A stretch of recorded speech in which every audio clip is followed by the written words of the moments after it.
Welcome,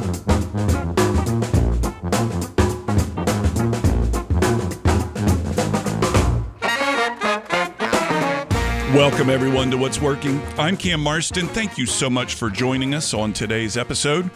I got a really compelling conversation that we're going to get into here shortly after the first break. And it's something anybody, I think, in the business world can likely relate to, and that is the temptation to cheat. And I'll tell you more about it in just one second. But if you're new to the show, and there are quite a few of you, the show continues to grow. I think this broadcast now is 28 times across the nation in 23 different markets and new stations coming on every week. It seems to have found a niche and continues to grow, for which I'm proud. But back to work. If you're new to the show, What's Working focuses on workplace, workforce, and marketplace trends. My goal in every episode is to find trends that are going on in the workplace, the workforce, and the marketplace that you can hear and understand, that my guests can accurately describe in such a way that you and I can learn from them. And in a best case scenario, we can take something from these trends and apply them to our own world in one way or another that will make us just a little bit better at whatever it is that we do. Again, welcome to What's Working. I'm glad you're along for the ride. As a business owner now, I think I'm nearing, 20 some odd years as a sole proprietor business owner. The desire to cheat, to feel like you can get ahead more quickly, to cut corners, even if it's not illegal, but to cut corners is there at all the times. And it's a world that we live in, and particularly if you operate in the social media world, where comparison is always evident. And I can certainly relate to this personally. I look around and I see what appears my friends and peers and colleagues, people that do similar things to me, they sure seem to be more successful than me. How do I get that successful? I don't want to have to wait. How can I cut a corner and get there more quickly? And the temptation, frankly, is always there. It's always there. And you rely on your childhood, your rearing, your faith, whatever you got, whatever you can pull from to try not to cut those corners. But those that cut the corners and get caught make the news. Those that cut the corners and get caught in a big way make the national news. And today we're going to learn from someone who did cut those corners, who did get caught, and who did make the national news, and in fact, spent some time in jail because of it. If you're from the state of Alabama, this broadcast is based in Mobile, Alabama. But if you're in the state of Alabama, you probably recognize the word, if you've been around for a little while, the company name Healthsouth. The leader of the company of Healthsouth, and we'll get further into this after the first break, is in prison, still in prison as I understand it. But his co-founder and his director of accounting will be across from me in this studio in a moment. He was the first one in the organization, and I'll use the term that he uses, cooked the books. And today he is kind of proselytizing about the mistakes that he made. My question for Aaron Beam when we begin our conversation here in a little bit, again after the first break, is what is that slippery slope like? The slippery slope being the temptation to do that. What does it feel like? What did it look like? And my suspicion is his answers will be things that if you're in the business world as a team leader, as a business owner, as a manager, etc., that we can all relate to. It won't be strange and unique that his was a big Fortune 500 company at the time. These will be temptations that are recognizable by mankind, not only by those in the upper echelons of major profitable businesses. It's human, and we'll all be able to recognize these things. And most importantly, what I want to get from Aaron is when to back away. What is the sign that says you've gone too far? You're listening to What's Working. I'm grateful that you've joined in. When we come back from break, I'll have Aaron Beam sitting with me. We're going to be talking about his story, what he did at Healthsouth, and the lessons learned. Again, stick around. This is going to be a good one.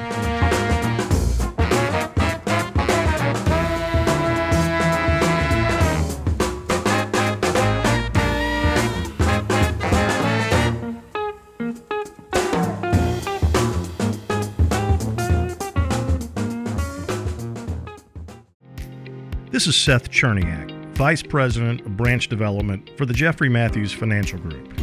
If you're an experienced financial advisor wanting the freedom of independence but aren't sure making that jump is right for you, we should talk. Jeffrey Matthews has developed a successful program for advisors who don't want to be 1099 contractors and don't want to pay for their own overhead. We're looking for advisors who want the freedom to run their business the way they see fit, with the support that comes with a W-2 firm. If you're interested in joining one of our branches, or if you want to open your own branch as a full-time employee, let's chat. Our compensation plan is one of the most competitive among all W-2 firms, big or small. Reach out to us today at jeffreymatthews.com, connect with me, Seth Cherniak, on LinkedIn, or click the link in the podcast. Jeffrey Matthews Financial Group, member FINRA, SIPC.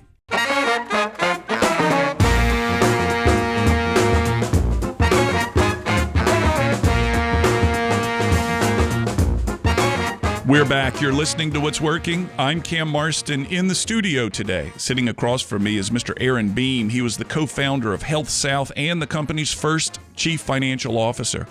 From 1984 to 1996, he helped grow Healthsouth into a Fortune 500 company. However, in 96, he took part in an accounting fraud at the company that resulted in one of the largest corporate frauds in the history of the United States. In 2003, he pled guilty to the crime and was sent to federal prison.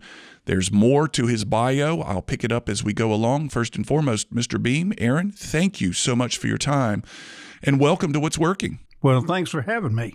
I'm glad you're here. We want to hear your story. I'm very interested in what led to this decision to participate in the fraud. I'm very interested in what precipitated it.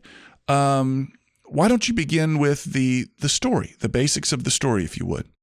Well, it's kind of a tragedy that we had such a great company and we messed it up. I could use a more colorful word, but we messed it up. But we were venture capital backed. We got $1 million seed money from Citicorp Venture Capital. And what year was this? This was 84. 84. $1 million goes a long way today, but it went a whole lot longer in 84. It did. But we did a couple more venture rounds before we went public in 86. So very quickly, from 84 to 86, we were a public company. And I had 150,000 shares that I'd paid a nickel for. So when we went public, it changed me. It changed my life. And being the CFO of a public company is really a pressure-packed thing. And I often think about if I could live my life over, I wouldn't want to be the CFO of a publicly held company. It's an absurdity that investors want you to deliver better earnings quarter after quarter after quarter. And the first time you don't do that, they penalize you greatly. So there's a lot of pressure, and that's kind of a theme in this whole, what I'm going to talk about, the pressures from Wall Street, the pressure from on yourself to achieve the earnings that the company is projecting is a real slippery, scary slope when you look back on it. Explain to me, if you would, before we go further, the cast of characters that were brought together in 1984 to begin this. Our company, LifeMark in Houston, Texas, got bought out, and there were 4 of us at that company without a job. But Richard Scrushy, who was my boss and was really the chief founder of the company, decided we'd start our own company. Richard was from Alabama. He had practiced respiratory therapy in Birmingham. So in 84, the 4 of us moved to Birmingham and started the company. The other 3 guys including Richard, were clinical guys, a therapist, what have you. I was the financial guy from the word get-go. Yeah. So you all found one another. You had been working together, and you were sold on this idea that Richard Scrushy had that became Healthsouth. Yes, and to give Richard Scrushy credit, he was a visionary in that he saw that the way the technology and the way medicine was changing, that a lot of things being done in hospitals would be done outpatient. For example, years ago, a surgeon would not dare cut on you at all unless you were in a hospital. Today, 60% of all surgeries are done outpatient. Right. They cut on you that day, you go home that day. Richard recognized this change, and even back in the early 80s, the cost of healthcare was front page news. And he believed that our outpatient centers, our outpatient surgery centers, these types of facilities could lower healthcare costs. And he was correct. And Wall Street bought it, and we had a very, very good company and grew rapidly. We started acquiring our competitors, and by 1995, we were a Fortune 500 company. We operated in all 50 states. We had over 40,000 employees. We owned 12 jet airplanes. It was crazy. It was really crazy. You had a tiger by the tail. We were holding on for your dear life. Right. And it was driven by Richard. Richard actually held a news conference in 1995 and announced that he wanted to be a billionaire. He stated, "I want to be the richest man in the state of Alabama." And I estimated in 1995 he was worth about $700 million. In 1997, he took home $110 million in that 1 year. LeBron James, Nick Saban, they make good money, but they don't make $110 million in 1 year. So Richard was really obsessed with his wealth in becoming a billionaire. And that's how the problem really started. He could not stand the thought of us missing our earnings and the stock going down. I mean, that's kind of true of a lot of really rich people. The losing of their money is more painful to them than making more money. And in the summer of 1996, the end of our second quarter, I'd been helping the numbers along by doing some aggressive accounting and what have you, but I went into Richard's office with my chief accountant and told him that we had to report numbers below street expectations. And he went berserk. No, get out of my office. We are not going to report numbers below the street. You guys know how to fix the numbers. You've fixed them before. Get back into your office and get these numbers to where they need to be. He said, here's the problem. You guys have gotten lazy. You know how to get the numbers where they need to be. Do it. Finally, Bill Owens, my chief accountant, said, look, we've got 1,500 operating units. He said, I can make entries small enough, and he had worked for our auditors, and I will spread hundreds of small entries through those books and get the numbers to where they need to be. And the auditors won't look at it because I know what their thresholds are to examine entries like that. And he said, now, Aaron, Richard, I'll be crediting revenue we never generated, and I'll be debiting assets we do not have. Richard thought about it for just a little bit. He says, guys, this is our best option. And he said, you realize everybody does this kind of thing. At that moment, I should have had the courage to stand up to Richard and say no. I was the chief financial officer. I was on the board. The integrity of the numbers depended on me. And while I talk today, you may think I'm just trying to paint Richard Scrushy as the total culprit in this thing, but I didn't do my job. I did not stand up to Richard and say no.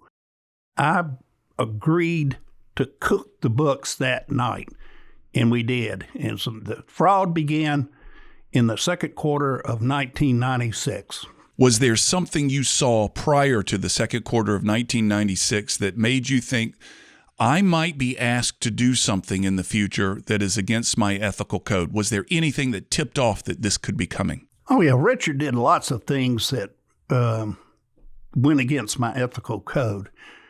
And people ask, why didn't you leave the company sooner? You know, why didn't you stand up to him? In short, I was a coward. I was intimidated by Richard. He carried a gun in his briefcase at all times. He was a scary guy to work for, and I just couldn't stand up to him. But there was many things he did prior to that. This thing, being asked to do this, didn't come as a great surprise. Was there anything in 1994 when you all went into business together? Was 84? 1984. Was this the case in 1984 too? And you said, "I'm getting in bed with a renegade." Well, yeah, I worked for Richard for 4 years at LifeMark before we started the company. So this was not a new behavior. No, and I was reluctant to go with him. But he said, "Look, put in $5,000, you get 100,000 shares. You got to realize this is going to be a great opportunity for you." And I went with him, even though I had reservations day one. We'll be back after this break. I'm with Aaron Beam. He's talking about his time with Richard Scrushy, former CEO of Healthsouth, and when they decided to, frankly, cook the books. He's out speaking about it, writing about it. We'll get into that more after break.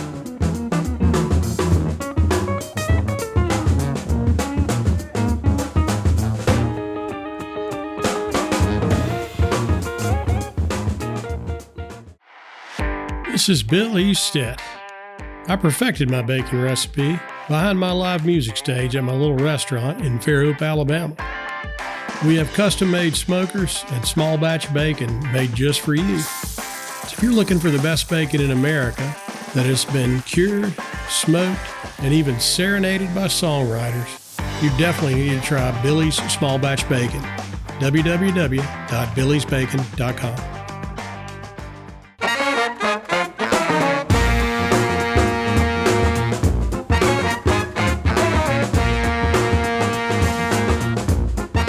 I'm Cam Marston. You're listening to What's Working. I'm in the studio today sitting across from Mr. Aaron Beam. He's written a couple of books about his time with Richard Scrushy and Healthsouth and the decisions he made that went into the fraud that was the Healthsouth fall from grace. Aaron, prior to the break, you told us a little bit about that moment in his office where he said, "You guys are getting lazy." You weren't getting lazy. My impression is you were actually doing hard work to try to find every penny you could until he asked you to cross that divide. What was that moment like? Did you realize, I can't come back from this? Or did you think this won't get found out? Or what were you thinking in that moment? Let me set the tone. Yeah. You report earnings every quarter, and there's a deadline to file your documents with the SEC. We were up against that deadline, and it wasn't like Richard said, "I want you guys to think about this, go home. If you don't want to do it," it was like, we got to do this. And a lot of things went through my mind, and I did think, when I walked out of the room, I thought, what have I done? This is not going to turn out well. I knew it wouldn't turn out well, but I hoped that we would only do it once, and maybe we'd be okay. But the very next quarter, he asked us to do it again, and within 3 quarters, I left the company. Yeah. So you knew this was wrong. Oh, yeah. This is killing me. It's eating me up inside. I want out. But more reason, why did I do it?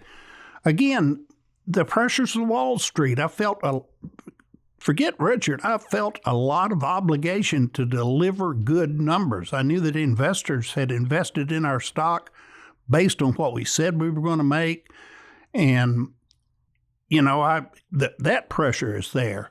The pressure, and I won't lie, the pressure to keep my wealth, to keep the stock up, that influenced me too. So all those, it's a mixture of things. When you commit a fraud, there's lots of rationalizing that you do to commit your fraud and still live with yourself. And I let all of those pressures and concerns make me go down the wrong path. So you left 3 quarters after the first time you cooked the books.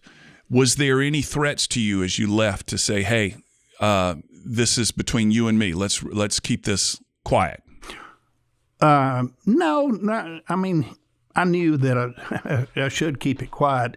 And when I left, I just told Richard that I'd made plenty of money. I wanted to leave. I was 10 years older than Richard, so that kind of made sense. And he said, "You're probably making a mistake, but if you want to leave, okay." Is it your belief that he had told you that everybody does it? Is it your belief today, or was it then that was true, that everybody does do it? No, not to the extent that we did it. And that's a great question, which we could talk about for a long time. Today, is everything on Wall Street crooked? Is every company cheating? It's kind of like sports. Is everybody cheating in some way in football? Everybody does it. It's all degrees of things. And if you want to go one way or the other, you can talk yourself into it. Yeah. Imagine, take me back to that moment where he said, you're getting lazy, change the numbers. What would have happened had you said, I'm not going to do it? Now, you just told me there was a gun in his briefcase, which was likely within reach. What would have happened had you said no in that moment? I can't say for sure. I would imagine he'd have probably got Bill Owens to go ahead and cook the books. If I said no, I probably would have been fired. Yeah. You're not doing your job. There's no reason for you to stay around here if I can't depend on you. He would say something like that. How did it all unravel? It went on until 2003. Okay, so the first cookbook session was what? 1996. 1996, and it went on till 2003. Yeah. So it went on way after I had left. And when I heard about it on television, I was watching, I was living down here then. I was watching NBC out of Mobile. And the announcer came on and said, we have a breaking story out of Birmingham, Alabama. Massive accounting fraud uncovered at Healthsouth. It's estimated that there's over $3 billion worth of bogus numbers on their books. You could have knocked me over with a feather. Yeah. I could not believe that the fraud had gone on all that time, had grown that big, but it had. So I immediately started calling to hire a criminal attorney. So you knew you were going to get fingered at some point. Oh, I thought my doorbell might ring at any moment. Yeah. And it'd be the FBI with cuffs to take me away. Yeah. How did it go down? How did you get the first call? I called them. Oh, did you? Yeah. I hired Donald Bressman. Are you familiar with him? He's an attorney here in Mobile, very, very famous attorney. He handled the train that the Amtrak. The Amtrak thing. He handled that. That was his case. And I called him and told him my situation, and he said, be in my office at 8 o'clock in the morning. And first thing he said, do not lie to me. Do not lie to the federal government. He had checked. He says, your former employees have told them you were involved, and the FBI has seized the Healthsouth building. If you try to lie your way out of this, you're going to prison for a long time. You must tell the truth. Mm-hmm. That was the best advice anybody could have given me. Yeah. I have people even today, why don't you try to beat it? You know, I didn't. You start lying about something like that, it's not going to work. You get in a deep hole quickly. Exactly. Yeah. So he set up a meeting with the FBI in Birmingham like 3 or 4 days later, and I sit there and confess what I'd done. What was your sentence? I only got 3 months in federal prison, which is, I'm very lucky. And Richard Scrushy today? He got no jail time for Healthsouth. He was found innocent. And but is he not in a federal prison somewhere? Well, he went to prison for bribing Governor Siegelman. Oh, that's right. But the Healthsouth thing, he was found not guilty. Did anyone other than you go to jail? Oh, yeah. About 8 or 9 people went to jail. Any of them still in? Oh, no. Bill Owens, my guy the chief accountant and really the guy in charge of cooking the books, he did 5 years. Uh-huh. I think the FBI advised the judge that I wasn't the worst guy in the whole thing. And the judge was, I think he was very fair and only giving me 3 months.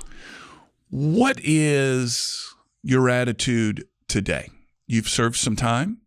Your name has been in the paper. You've written books about this. I suspect that there are people that come up to you and want to share their stories, share their ethical dilemmas. Tell me what's going on today. That does happen. I've been doing public speaking about ethics for the past 14 years. Yeah. And I speak to universities. I've spoken to over 100 different universities and CPA societies, the board of Alabama lawyers, all kind of people. And people do, when I make my presentation, they'll corner me in the lobby afterwards and they'll say, I had an uncle or my husband went to prison for something very similar, and they want to share their story with me. So, and do you advise them? I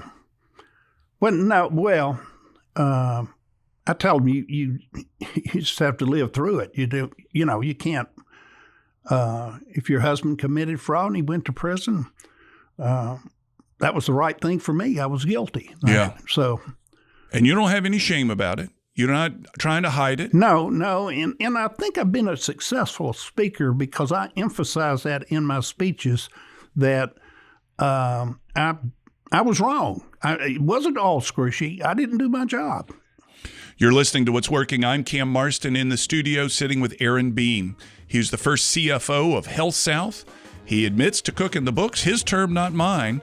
Served some time and is now talking about it. We'll come back after this break to learn a little bit more. Again, you're listening to What's Working. Stay with us.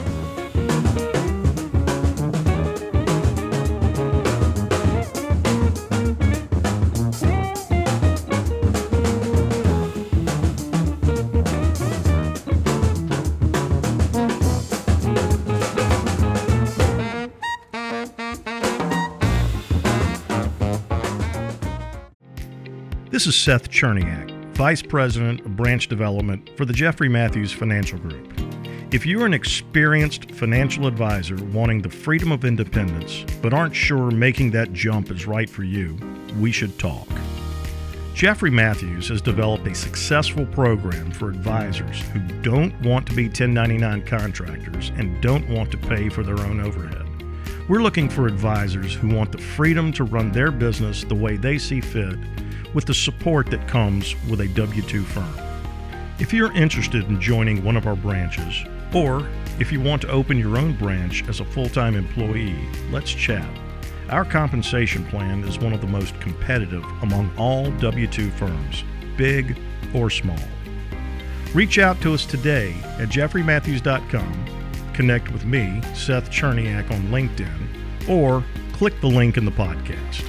Jeffrey Matthews Financial Group, member FINRA, SIPC.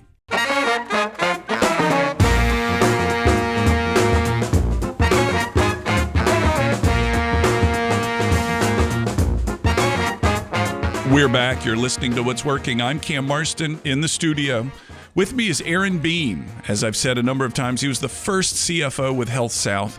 And in 1996, he took a part of accounting fraud that was revealed several years later, served his time, and is now talking about it. Aaron, ethics is something that, as this radio show has taught me, so many of today's young workforce are looking for ethical leaders, ethical workplaces, ethical products. That word ethics seems to be the forefront on many descriptions of what people are looking for in a workplace. Looking back, or even from a new position today, talk to me about an ethical workplace, what you would have liked to have seen looking back. Your observations are very correct. Every time I tell somebody that they don't know what I do, I say, well, I'm giving speeches trying to spread ethical behavior and all. The comment is always, boy, is that needed. So the public, I think to some extent, really thinks there's even more corruption and unethical behavior than there is. But there is a lot. And in my speeches, I try to emphasize the importance of creating an ethical culture. It's everybody's job to keep people on track. It's not just one person. When you have a fraud like Enron or Healthsouth or WorldCom, there's lots of people at fault.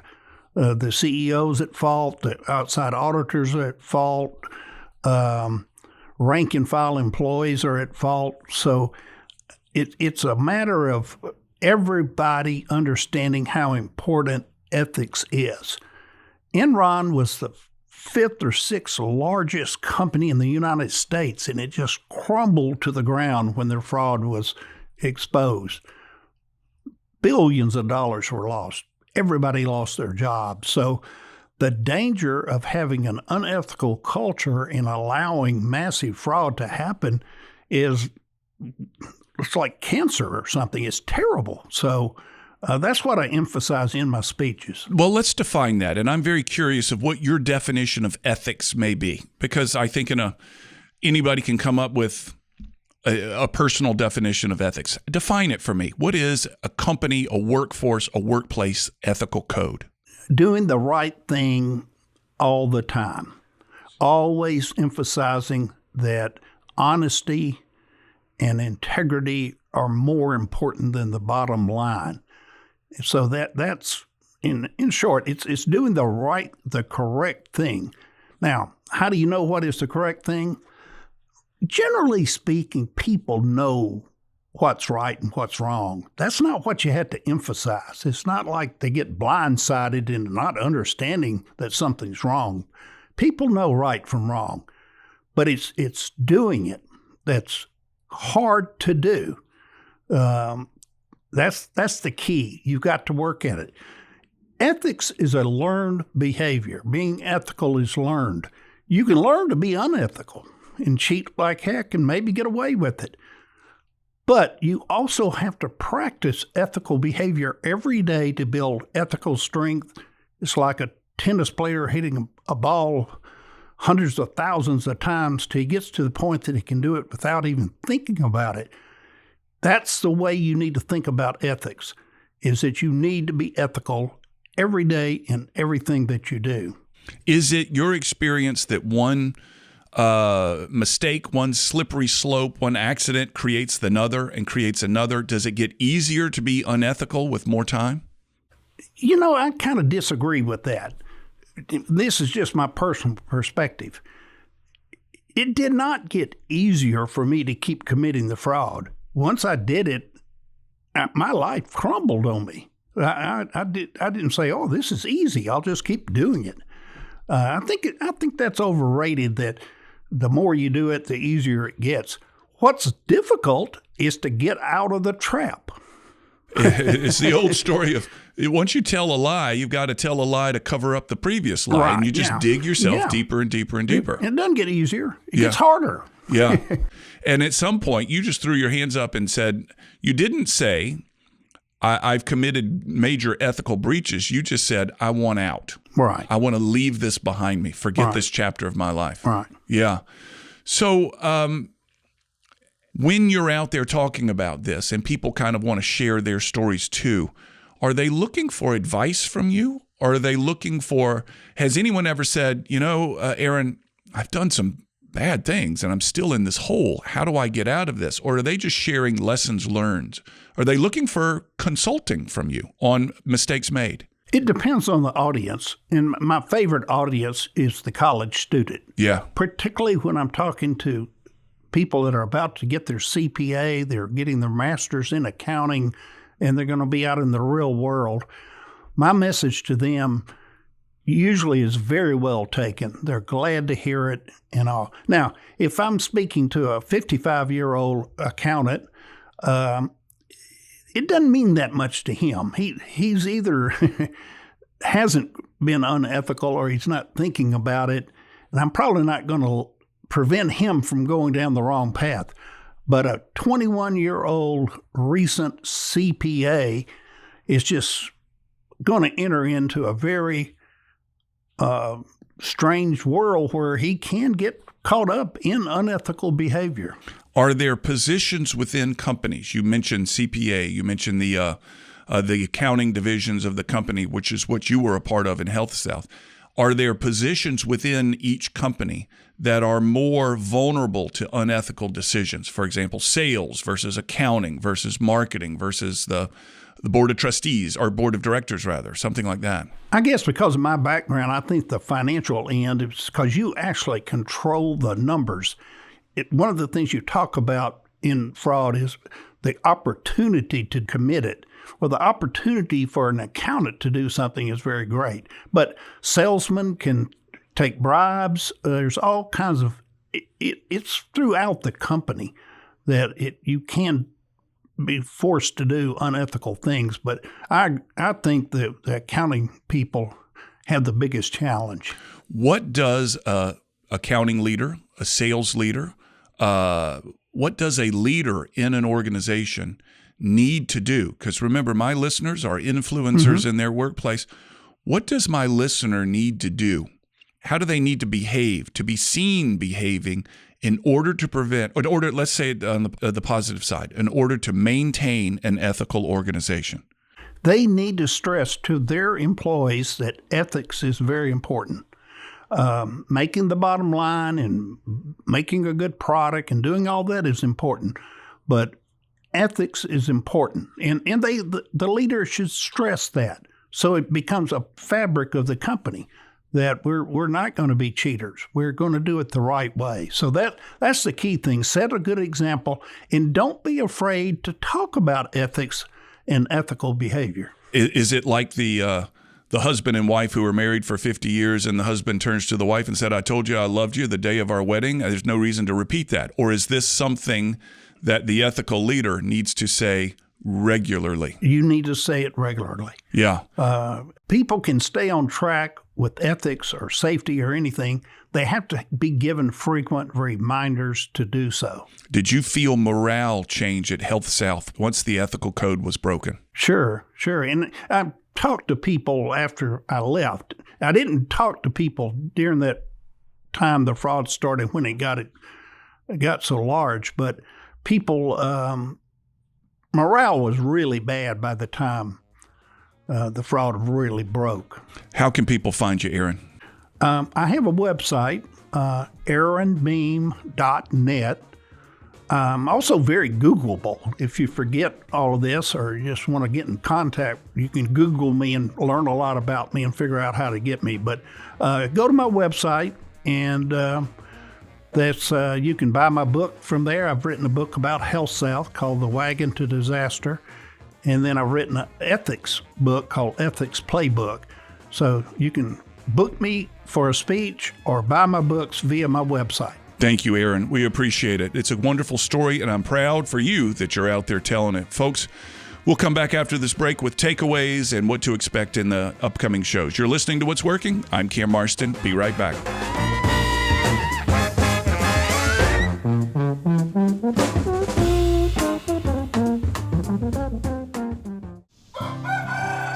I'm Joey Mason. For 4 years, my goal has been to produce the best farm-to-table products I'd ever eaten. I've done just that at our on-site USDA facility in Grand Bay, Alabama, allowing us to ship directly to your door. This is true farm-to-table. Visit us at masonhillsfarm.com to see all that we have to offer.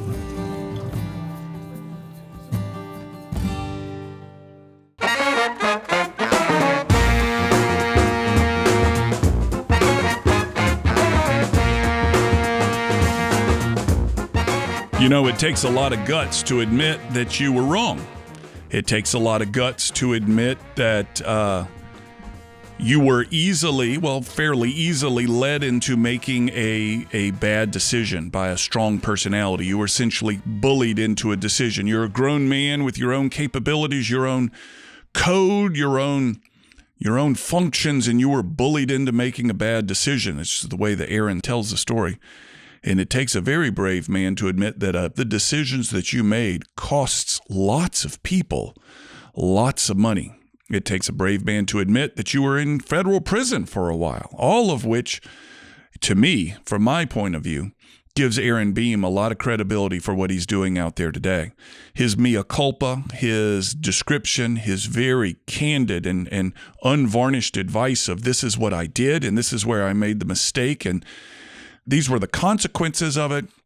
I mean, it's a brave thing to be able to do that. Let me mention right now before I forget that links to Aaron's website, links to his books on his website will be available on the podcast version of this show. If you want to go to that podcast version and click on those links, go to what'sworkingcam.com, where this show lives as a podcast. where you can get links to the different podcast sites where the show can be heard, as well as scroll past previous episodes. Perhaps one catches your eye that you would want to hear. Anyway, links to this show will be, and Aaron's contact information will be in the podcast notes at what'sworkingcam.com. Aaron mentioned that he thought we could talk for a long, long while about any sort of fraud and ethical misdeeds that are going on in the marketplace today. My suspicion from what he said is that there may be quite a few going on. Now, I have no insider information. Don't change your investments based on what I'm saying here. Most of them smaller than what he participated in. It reminds me of the story of, I can't think of her name right now, but the Theranos lady, Elizabeth Holmes, I think is her name. And she was apparently reported as saying, hey, no, this blood machine doesn't work, essentially, like I said it was. But none of these software projects that are presented daily in Silicon Valley work the way they're advertised. It's part of the game we play out here. It's who's got the best sales show, who's got the best pitch, not whose product does what they say it does, but who's got the best pitch. And I'm playing in that game, and I have the best pitch. And that's why I'm getting all these investments. That's why I'm getting all this attention. That's why I'm worth what I'm worth. That's why I'm on the front of these magazines. I've got the best pitch, not the best product. No one has a product that lives up to their pitch in the Silicon Valley world, which is troubling. That's what I've heard, troubling. I'm no better than most people out there. I'm absolutely right in the middle of average, but I hope my lesson from Aaron is, hey, tell the truth. Tell the truth. Reflect what's going on so you don't regret it later. Probably some businesses and some pieces of work I could have picked up along the way, but nevertheless. Anyway, I appreciate you listening. Thank you again, Aaron, for coming in, telling your story. I'm grateful. You'll find his links in the podcast notes at what'sworkingcam.com. We got a number of other shows brewing out there, as well as new stations coming online. Can't wait to welcome each of them as they come on. You're listening to What's Working. I'm Cam Marston. Have a good week, everybody.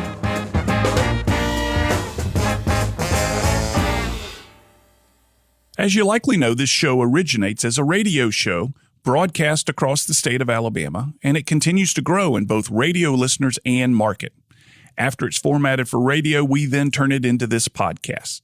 Please share it with those you think would find it interesting, and subscribe to the podcast on my YouTube page where you can leave messages and your thoughts and your comments, and I'll certainly get back in touch.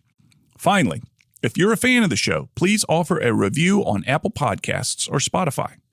You can find my book called What Works on Amazon.com. In it, I highlight the top 10 ideas from the first 200 episodes of the show. Mind you, they're not the top 10 best episodes, they're the top 10 best ideas.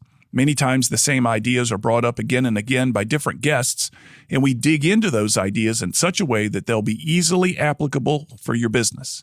Simply go to Amazon and enter my name, and you'll find What Works as well as my other books. Chapter titles include How to Find a Niche, Innovation, Building Teams, and so forth. To learn more about the workshops and seminars I offer, go to cammarston.com. There you can view clips of my work, view workshop titles, view my reviews, case studies, customer lists. It's all there. If you'd like a free copy of one of the chapters of my book, enter your email address at the bottom of the homepage at cammarston.com. And from that site, you can email me directly. I always love to hear from you. You'll also find me on social media. Find Cam Marston on all the social media platforms, and you may need to enter the numeral 1. There's one other Cam Marston out there, and that numeral 1 distinguishes me from him from time to time. So if you're unsure if it's me or not, enter that numeral 1 after my name, and it should do the trick. On a more personal and less professional side, I record weekly commentaries that air across Alabama on Alabama Public Radio twice each day on Fridays called Keeping It Real. They've won statewide and national awards. They're simple observations on the world as it goes on around me, and they're only a few minutes long. They're a passion. You can find them on the same podcast app you're using to listen to this. Finally, if you're interested in advertising on this podcast or the radio show, reach out. I've worked hard to cultivate a specific listener, and I can tell you all about them, and I have many different options for helping you reach them.